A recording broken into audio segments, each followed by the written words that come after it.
And I'm Sadie All. Here's what's coming up in today's show. Bus strikes affect local services just 2 months after the launch of the B network. Women walk to advocate for their own safety. And one group are bringing the lives of the Vikings to our modern world. And I'll have the weather for you here later in the show.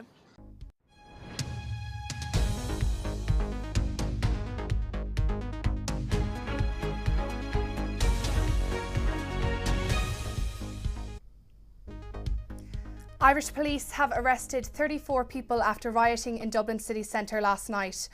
Violence flared after 3 children and a school care assistant were injured in a knife attack in the city centre.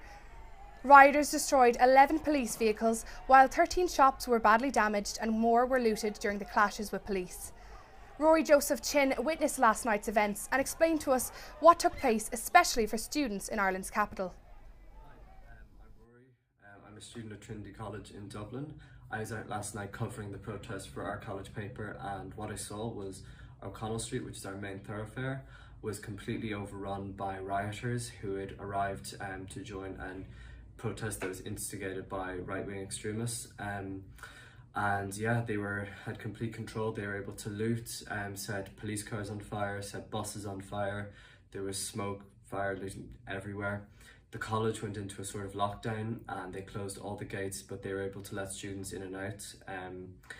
And yeah, they were, to the credit of the college and to the students, we effectively organised for students who were not able to get home to stay in the college overnight in the student spaces. There was food, water and sleeping arrangements were made.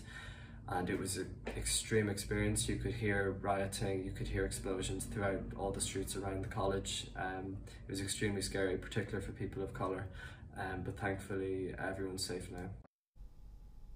We're now just over 9 hours into an expected 4-day temporary pause between fighting in Israel and Hamas. If all goes to plan at 4 p.m. Laiku time, the release of the first group of hostages, expected to be 13 women and children, will be brought back from Gaza. Palestinians displaced between the northern strip have been warned by the Israeli Defence Forces to not attempt to return home. Salford Red Devils have been placed in special measures due to concerns relating to their financial sustainability.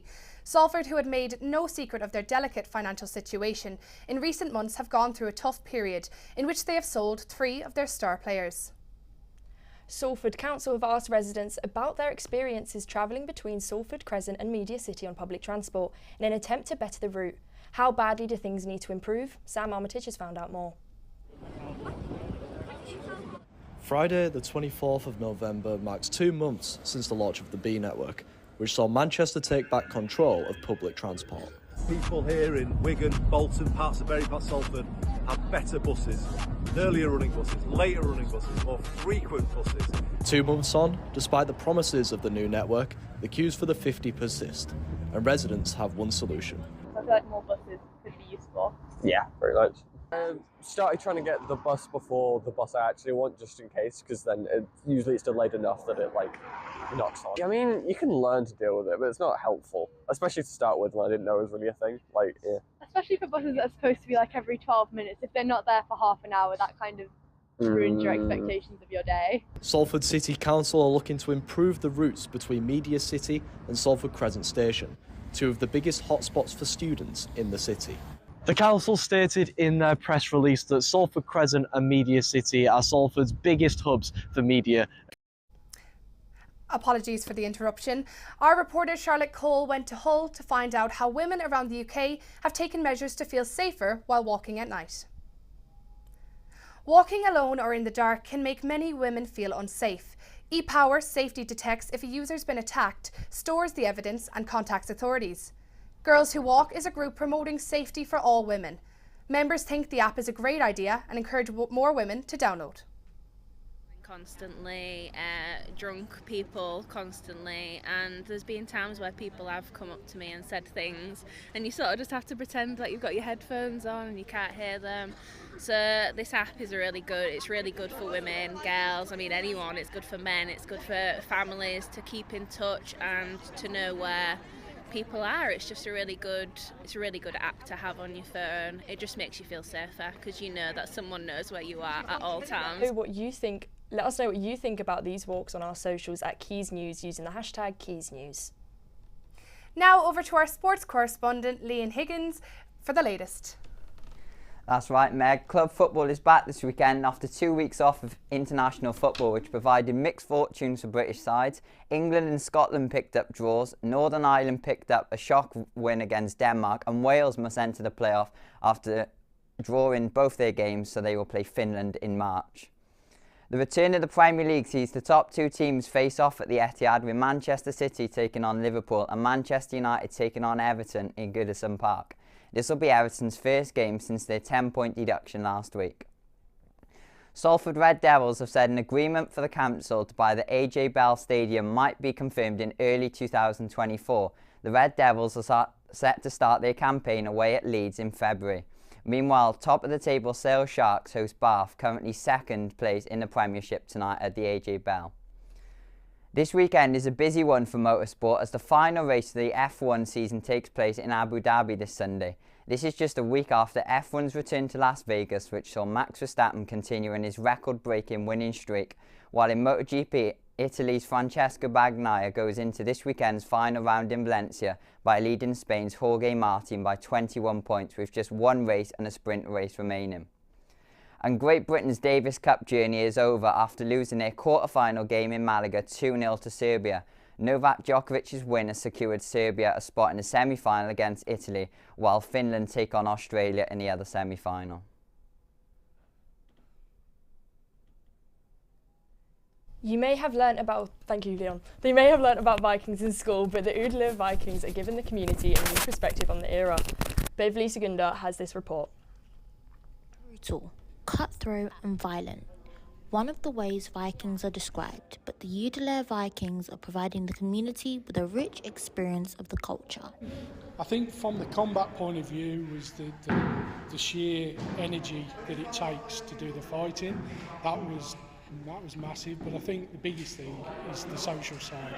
You know, we meet every week, we have great crack, and it's a really good social society. Camaraderie, I think, that's the word that probably sums it up.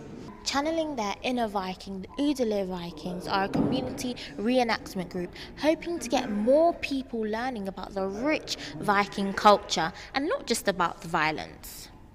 From axe fighting to nail binding, the group gives a range of crafts to choose from. Weaving is just one of the many techniques taught, giving the community some lifelong Viking skills. For me, it's all about learning new skills. So before I came here, I was learning to knit, crochet, spin, himo, and coming here, I've got to learn so many new skills. I've learned how to do tablet weaving, I've learned how to do nail binding, as well as the combat and the social aspect as well. Yeah. So there's so many things, no matter what mood I'm in, there's always something to do. You survive as a Viking. You live and you survive by your village, by your people.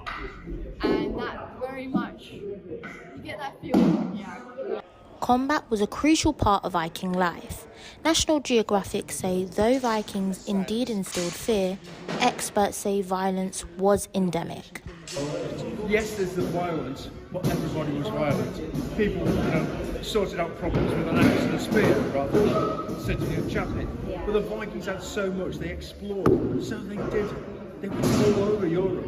It's a fascinating culture. They were skilled craftsmen. Community, culture and combat are key elements of Viking culture, and the Udler Vikings are trying to give people in Salford just that. Beverly Segunda, Quays News. It has been a busy week in entertainment. Our reporter Marion is on the sofa with more. Thank you, guys. There's been a buzz in Manchester this week as Chanel announced a Midshidar show on the 7th of December. The collection is rumoured to hit the Northern Quarter after being held in Senegal, Dakar last year. I'm in no doubt this showcase will have the hottest and newest couture for the season. Big Brother came to a close late last week as a fan favourite Jordan Sanger grabbed the cash prize. Reflecting on his experience in the house, he said, "What I've learned from this experience that I'm not as stingy with myself as much as I was in the past." And more drama in the jungle this week as a campmate, Nella and Fred, clashed. Nella accused Fred of making a disrespectful gym in relation with her father. Could this dip in public opinion Nella be the first person to leave the jungle? Thank you, Marion. So what do you think, Sadie? Fans have now turned on Nella Rose. I think they're going to end up loving her next week. It's what reality TV's like, isn't it? It changes like the weather. Have you got any nice plans for the weekend, Sadie? I'm planning to maybe head over to the Christmas market, see what that's all about. Oh, that's a great plan. Well, let's see what weather is in store for this weekend. Our reporter Sammy has the weather. This afternoon we'll see clear and bright skies with sunshine for all. Winds will ease throughout the day to become lighter and more gentle. This means a frosty start to Saturday that will continue through most of the day into Sunday, when rain and clouds will begin to move in from a westerly direction. Well, that is all we have time for today. Thanks for tuning in. I've been Sadie All. And I've been Megan Folan. Have a lovely weekend. Goodbye. See ya.